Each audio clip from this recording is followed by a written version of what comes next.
What's happening, guys? Chris, VA Travels, back down here at Pamplin Park, a little southwest of Petersburg in Dinwiddie County, and visiting the Hart Farm, historic home that sits at the Hart, the big breakthrough here at the Battle of Petersburg, and was also headquarters to Confederate Brigadier General William MacRae. Yeah. And I also want to give a shout out to Craig Stevens. Well, I guess thank you for coming back. Patreon subscriber. I appreciate your support. And yeah, let's go check this place out. Check these guys out eating away. Guess you don't need a lawnmower with them around. And it looks like he's trying to sprout some horns. They don't seem to mind too much me being, oh, he's got some nice set of horns on him. All right. Take a look at this map. And a lot of hiking trails. And you'll see that's where we checked in. Here's where we're at, the Orange Star. And I'm headed to the Hart House down there. Oh, tickets are $15, to let you know.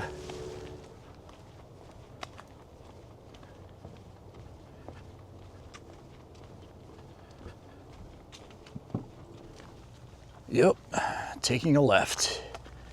See a cannon up there behind those earthworks. And it'd be nice to be back in the sun. And there's the house right there. Okay, let me walk around, take a look at the front, which is gonna be shaded, but just a Gothic revival style cottage. Kind of has that gingerbread kind of sort of trim almost right there. Clapboard building with some really big windows with just 4 panes. Let me put my camera up to it. I don't know what you'll be able to see. It's not open to visitors, so there might not be anything in there. You'll see just a raised English basement, stoop right there, and kind of cool little gable right there through these smaller windows on each side up there. Yeah, not open to park visitors. Kind of a wide step up. But yeah, there it is, the Hart Farm. Let me see what this is. Maybe John Hart fought for the Confederacy against his will, conscripted into service April of '64, and detailed as a teamster around Petersburg. Union forces captured him April 2nd during the breakthrough. Upon his return home, Hart requested that the local federal military district assess damages done to his property during the Petersburg campaign. 2 neighbors testified that he served in the Confederate Army against his will. John Hart is now and has been throughout the late rebellion a loyal citizen of the United States, and that he gave no voluntary aid whatsoever to support of said rebellion. Okay. Okay, over here is his official POW record. John Hart, Private, Company B, Archer's Ball, or Archer's Bat. But anyway, prisoner of war at Hart's Island, New York Harbor. Yeah, okay, so he captured at Petersburg April 2nd. Huh, okay. Cool center chimney right there. It's a pretty neat design. Nice looking little building. To give you some history, it was built in the 1850s. And originally part of the Busaw estate. And the Busaws are the ones that own the Tudor Hall plantation that's behind it, maybe quarter to half a mile. Sold it off to a guy, the last name Carr, who then sold it to John Hart. And his wife was down in the basement at the time of the breakthrough.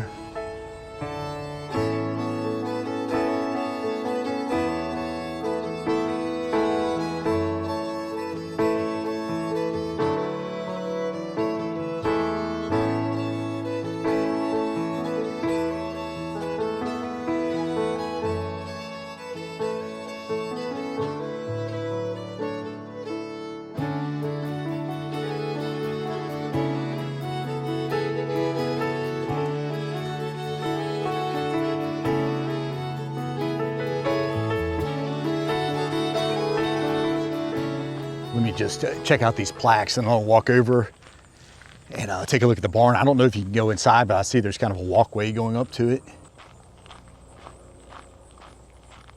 Oh, all right. So just talking about the breakthrough, there's MacRae right there. Yeah, Hart Farm, where he was headquartered. Okay, yeah, Lane's division. And Lane stayed on the property of the Banks house that I was talking about. Okay, yeah, there's the Tudor Hall.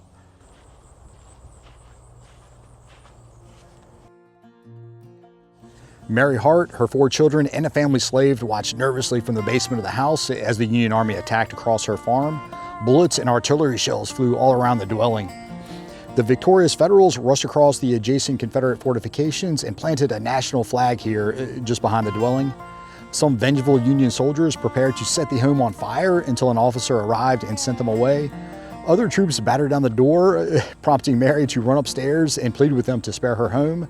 She informed the intruders that she and her husband were from Pennsylvania and loved the Union, an explanation that fell on deaf ears until another officer appeared and promised the distraught family of their safety.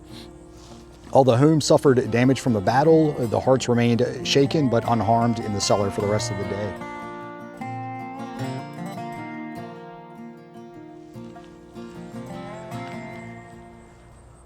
Okay. Oh, so the house looked a lot different back then. Looks like it was yellow. And first of all, you'll see the porch right here being held up by little tree trunks or tree branches. These narrow windows. This kind of fancy kind of lintels right there. This bay window on the side. Same trim. And I don't know what type of shingles they have on the roof there. And yeah, pretty crazy looking chimney. To give you some history, Charles H. Carr, who was a native of New York, he purchased this 20 acres from the Boysaws. And the Boysaws, who I've mentioned, they own the Tudor Hall that's behind us about a quarter of a mile. Purchased it in March of 1859 and then began construction.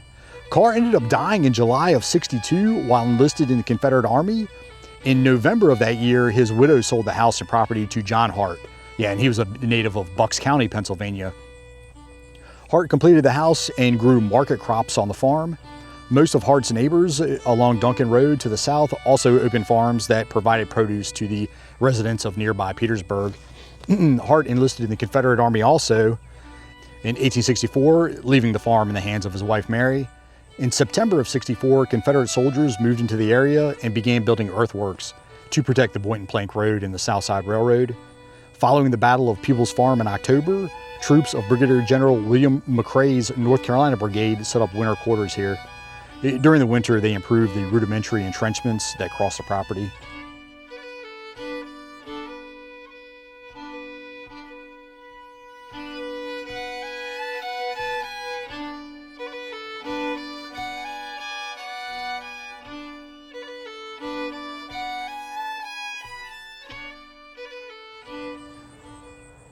So this ornamented trim is called barge board, B-A-R-G-E, board. A lot of people like to see the floor plans. And yeah, center chimney heating the dining room and parlor. Back attachment is the kitchen. And obviously bedrooms would have been on the second floor. Over here, the well, pretty rotted out. Looks like cedar. But, oh, all right, there's some sort of, there's just like a tank in there or something, actually. So this is more modern. All right, so on the other side of this split rail fence, big old barn. Let me walk over and see what this sign says. It might just say park limits, but it's probably marking the boundary. Oh, all right, so, all right, well, I guess we have parking to the right. But yeah, well, I guess you can't go inside the barn.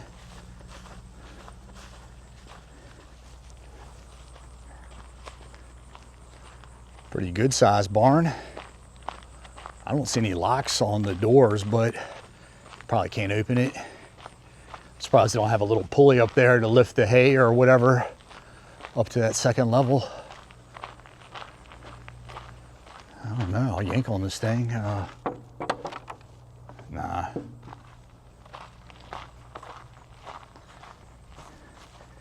And what's the deal? I guess, are there planks going across on the other side with all, I don't know what the deal is with these. I'll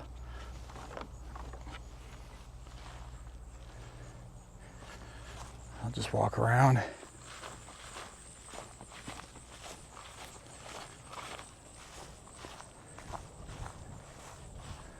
All right. Little window up there.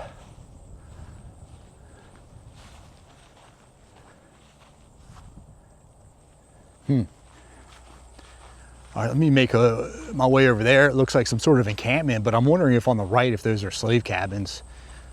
I don't know, but.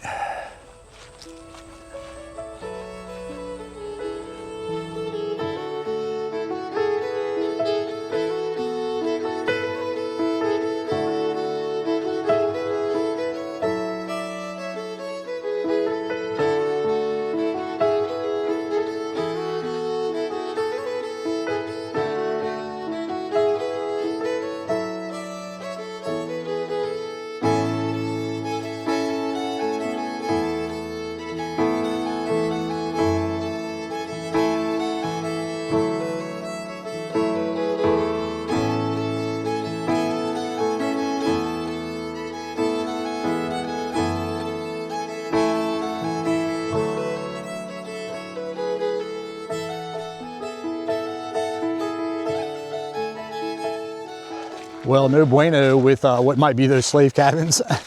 Couldn't find the correct trail to get there, but all good. From the footage I saw while I was flying my drone, I don't think there were slave cabins. It looks like some sort of encampment. But yeah, I'm gonna get out of here, but I'm gonna be back down here to tour the actual battlefield. It looks like this is a good battlefield. Those entrenchments were pretty crazy looking. Also want to check out the Breakthrough Museum, which I've heard they closed a portion of it, she was saying. Hopefully they open it back up. But yeah, anyway, I'm gonna be back down here. So, but yeah, I'm gonna hit the road. As always, guys, like and subscribe. See you on the next one.